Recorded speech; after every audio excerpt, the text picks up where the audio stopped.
para cá, é muito complicado. Se a gente entrar numa confusão, se esse cara não quiser mais vender pra gente, coisa do tipo, vai afetar a gente. Pessoal, vamos fazer o seguinte, vamos fazer cada um dar um pouquinho de dinheiro, vamos fazer a famosa vaquinha e vamos construir a nossa Petrolibras.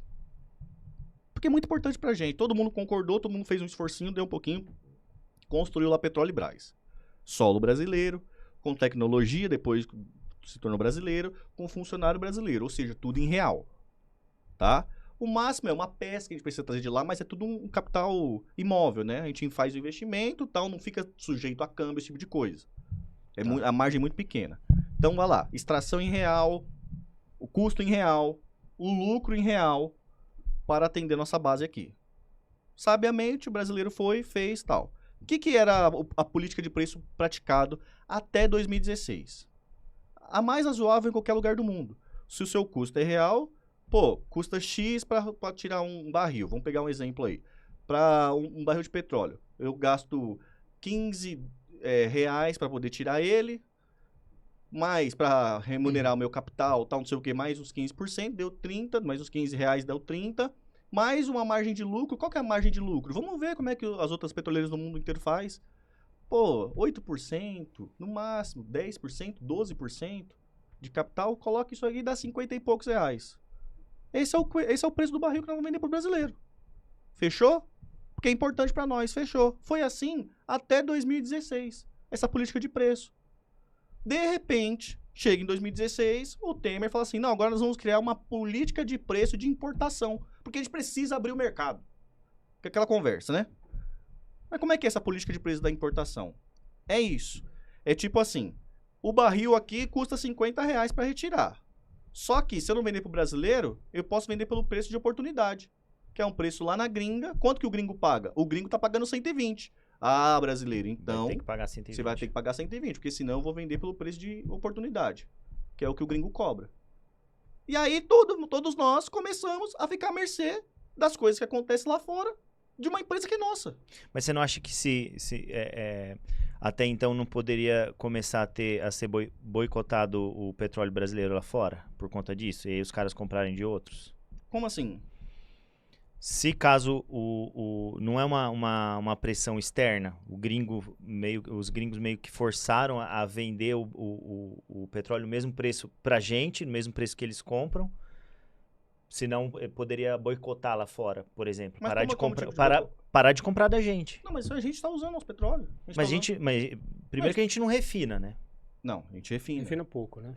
Mas não refina o suficiente. Não, esse problema, calma. Esse problema do petróleo pesado, ele tinha, antes de descobrir o pré-sal, tinha um problema de refinaria que não conseguia refinar parte do negócio. Com o pré-sal, isso já acabou. Aí o que aconteceu depois?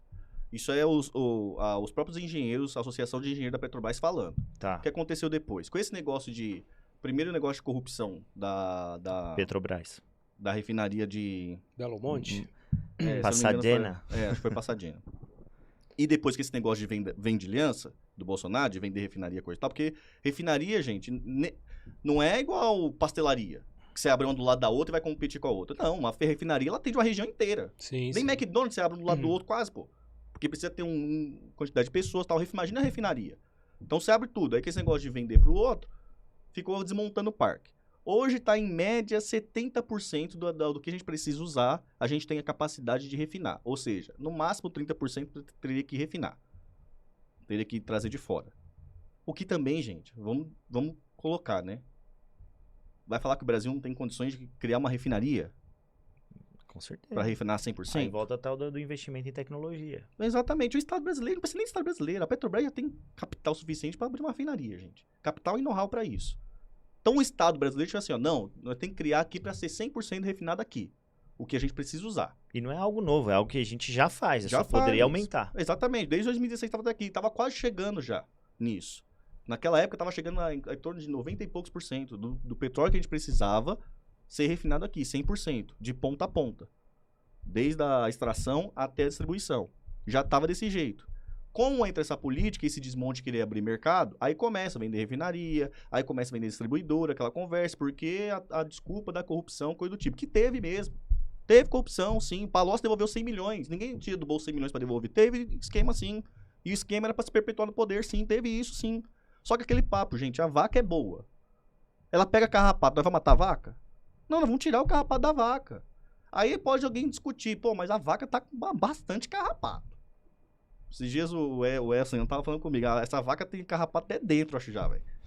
Mas vai ter que dar um jeito Carrapato, de tirar. Nós vai ter dar um bastante jeito parasita. de tirar. Eu não vou me conformar de matar a vaca, porque a gente precisa de petróleo. A Petrobras tá aí, consegue. Aí você pega o lucro médio da Petrobras agora depois disso, porque também tem isso, né? A acionista da Petrobras recebe lucros de dividendos 6 meses. Zero de imposto. Zero de imposto, tá? Zero. Que tá, o Haddad já tá pra mexer nisso daí também, não tá? Nada. Nada. Cara... Nada. Tudo conversa. Tu vai mexer o quê? 20 anos de PT, mexeu até agora. O negócio sempre foi assim. Não, mas ele colocou impostos aí onde fazia tempo que as pessoas não mexiam, A gente né, pode cara? falar sobre o imposto do Haddad já depois, mas vamos lá. Vamos voltar. Taxade, né? Vamos falar da Petrobras. Aí você vê as petroleiras do mundo, a Petrobras com lucro de 36% em cima do capital, 32%, um lucro absurdo em cima disso. Teoricamente não era pra ter tanto lucro, né, cara? Nas costas, nossa, nós que paga isso, pô. Aí tá as empresas aqui, tudo estrangulada, por quê? Por causa do custo, porque é caro pra fazer um negócio, é caro pra ser empreendedor no Brasil por causa desses custos, que a Petrobras tava lá pra servir empreendedor brasileiro, mas não tá pra servir acionista, porque o senhor Lula abriu na Bolsa de Valores de Nova York, ações da Petrobras, ele que abriu lá. Não foi o Bolsonaro não, petista, viu? É bom falar isso, não foi o Bolsonaro não foi Michel Temer, foi o senhor Lula, que foi lá em Nova York, abrir ações lá pro capital estrangeiro da Petrobras. E agora você tem que remunerar lá. Quanto o Estado brasileiro não está pra comprar? No Lula 2, né? Lula 1 ou 2, Lula né? 2, Lula 2, né? A maior capitalização da Bolsa de Nova York foi isso. Abertura de capital na Bolsa de Nova York. Tá lá o Lula, ele se orgulha de falar isso. Pra estrangeiro. Estrangeiro fica sendo acionista da Petrobras. Uma empresa que deveria servir para o empreendedor brasileiro, o povo brasileiro. Agora tá a serviço dos caras. E aí tá aí todo mundo fazendo discurso de pseudo-esquerda. E eu, quando apareço, falo, ó, gente, tá errado isso aí. Aí eu sou, como é que eu tô fazendo coro com fascista? Eu tô fazendo linha auxiliar da extrema-direita. Não é não, gente, não pode ser assim. Não pode ser assim.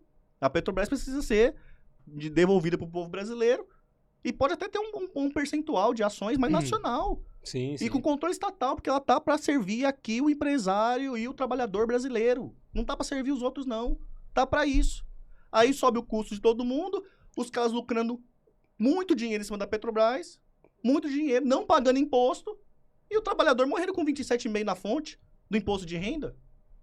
Aí a solução da direita brasileira o que tá estrangulando o trabalhador não é a Petrobras, não. É a escala 6x1. Entendeu? Não é. Tá. Não, eu ia falar outra coisa, mas eu entendi errado.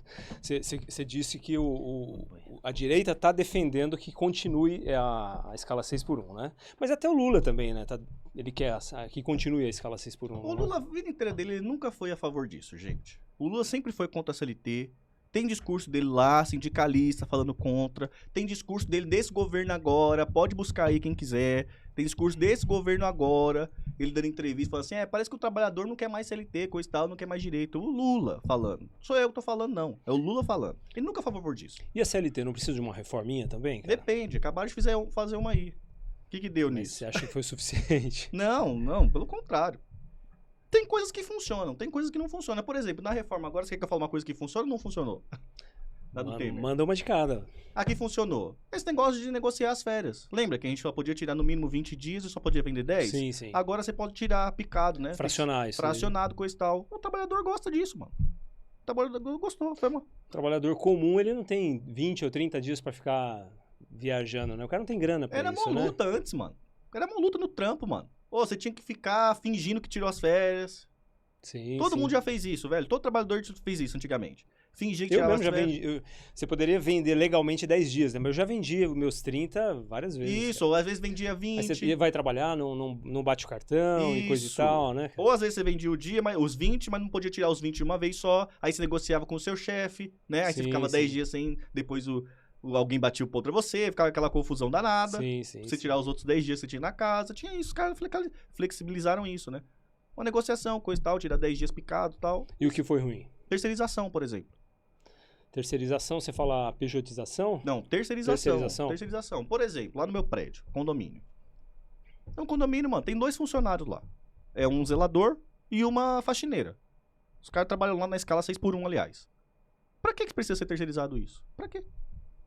Tá lá, uma empresa terceirizada, precarizando o trabalho, introduzindo o fator do lucro da outra empresa entre a relação do condomínio e dos empregados. Aí você tem uma empresa de fora que vem aqui, contrata, ela pega uma parte do lucro, né, do que o condomínio paga, Sim, ou seja, sim. retira um pouco da remuneração dos caras.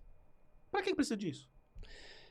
Eu vejo que a terceirização se torna interessante a partir do momento que vem junto com a administração, né? Porque, por exemplo, no caso do seu condomínio, talvez não tivesse ninguém para administrar isso daí, né? Tem o síndico. O síndico, ó, sabe o que é engraçado? É por isso, é legalização da falcatrua. Porque quem é que dá comando para os 2 funcionários? É o síndico, não é a empresa. A empresa não tá lá dentro. Entendi. Quem dá o comando, quem fiscaliza, sem ver que tá bom ou não, quem dá as ordens, quem controla a jornada, tudo é o síndico. Por que o condomínio não pode contratar direto os caras? Não tá só aí, né? Por exemplo, quando a gente pensa num negócio muito pequeno, a gente pode pensar outras coisas também, né? Que você teria que instituir uma contabilidade, você teria que Já tem, instituir né? Condomínio já tem. um advogado. Condomínio já tem também. Você teria que... Mas será que ia cuidar de todas essas coisas aí? Sim.